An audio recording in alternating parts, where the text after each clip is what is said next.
Na segunda parte desta aula pública sobre diplomacia brasileira, o professor Diego Aze responde a perguntas do público da UFABC em São Bernardo do Campo. Se a gente olha a história da política externa brasileira, a gente sempre vê umas alternâncias, por exemplo, de tempos pragmáticos de apoio aos Estados Unidos, por exemplo, a americanização do Rio Branco, com alinhamentos automáticos meio ingênuos, parte do Dutra,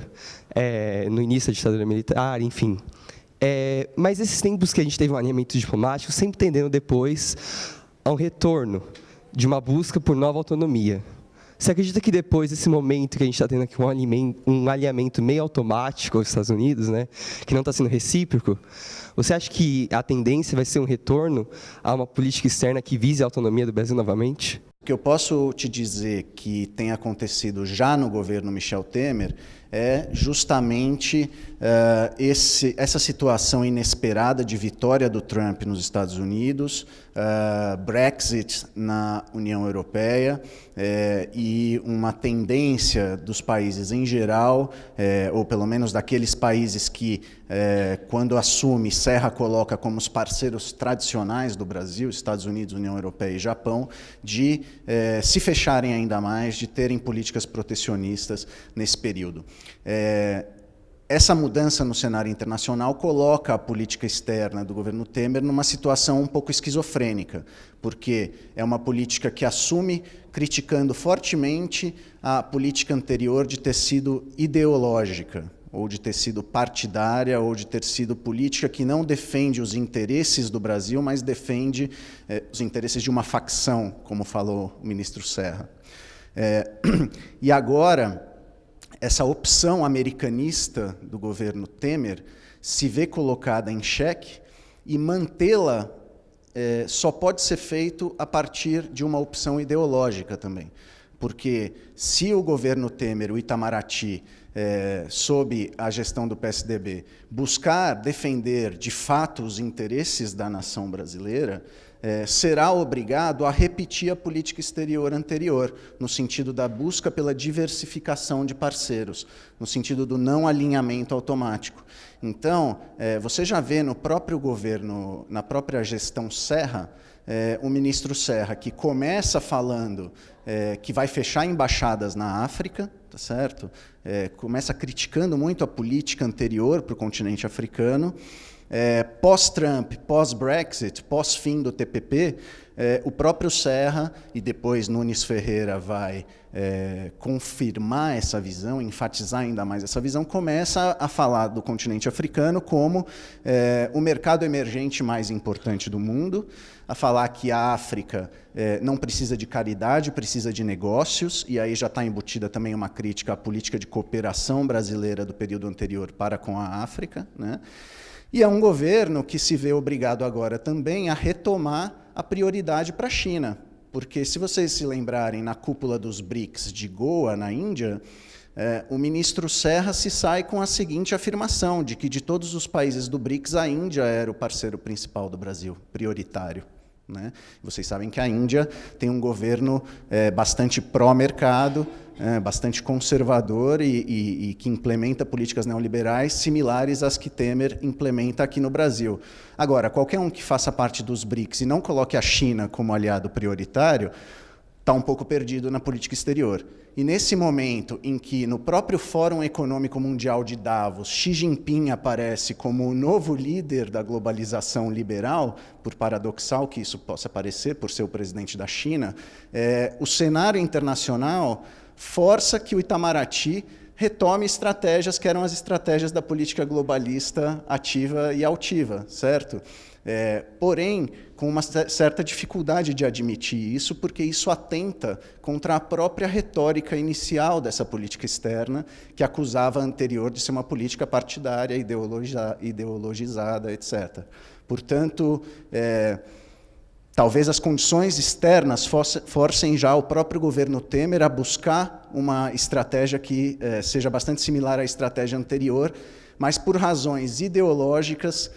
pode ser que o discurso continue sendo um discurso de volta à priorização das relações com os Estados Unidos e também com a União Europeia, porque apesar de o Serra acusar o governo anterior de ter perdido oportunidades de acordos comerciais por preferências ideológicas, o governo Temer, tampouco nesse ano e alguns meses de existência, conseguiu concluir nenhum acordo de liberalização comercial, como se isso fosse uma coisa que não tivesse sendo feita simplesmente por opção ideológica, né? Então, quer dizer, a dificuldade está muito mais do lado de lá do que do lado de cá, e eu acho que é isso, muito mais do que uma concepção interna do Itamaraty, que pode ser que force o Brasil a retomar um panorama mais autonomista e menos americanista, como você colocou. Tudo isso dentro desse contexto de que temos até dezembro de 2018 e depois não sabemos o que vai acontecer. Professor, qual o reflexo e como a política externa brasileira tem se saído em face dos aumento, inclusive da Operação Lava Jato, está se voltando, nesse momento, diretamente contra o próprio presidente? Veja,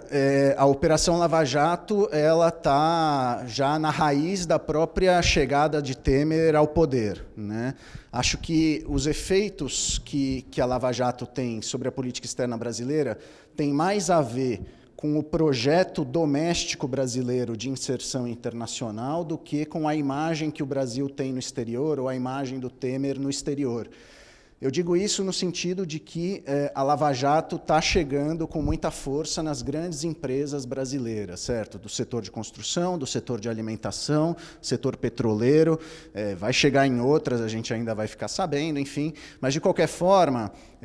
existe uma mistura aí de duas coisas. Por um lado, a Lava Jato atingindo essas empresas, que foram algumas das principais empresas brasileiras que se transnacionalizaram, certo? Sem entrar no mérito da presença ou não de corrupção, etc. Não é isso que importa, mas o que importa é que elas faziam parte de um projeto de projeção brasileira, principalmente na região e em outras regiões, Sul-Sul, tá certo? Numa aposta no mercado doméstico brasileiro, no capitalismo nacional brasileiro, que vai por água abaixo, mas ela vai por água abaixo não somente por causa da Lava Jato, ela vai por água abaixo também porque a mudança de orientação político e econômica do governo Temer fatalmente também abandonaria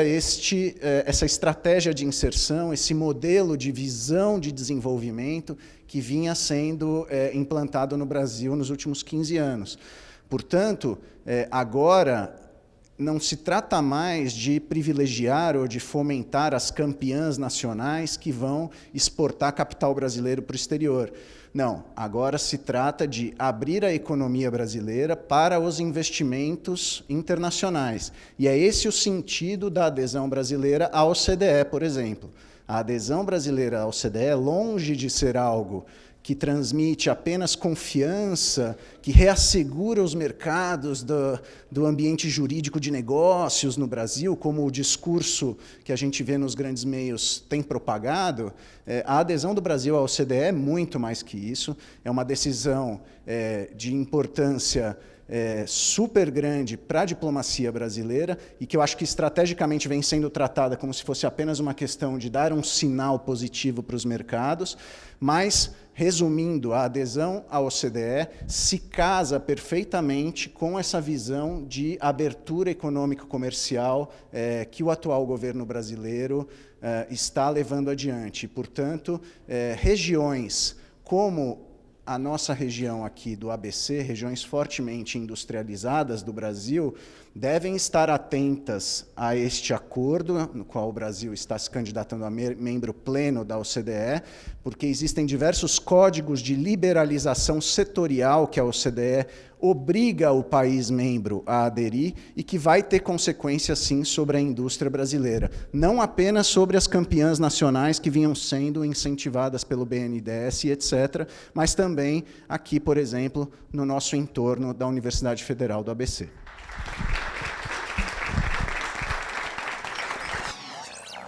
É bastante interessante entender essa diferença de postura, das alianças do Brasil comerciais ou não, de um alinhamento novamente à política estadunidense, né, um alinhamento aos Estados Unidos. Por exemplo, também é interessante pensar também a questão da China, né, um distanciamento da China, que é um parceiro comercial que tem que ser muito importante para o Brasil, que vem sendo para o mundo todo, né? E é isso aí.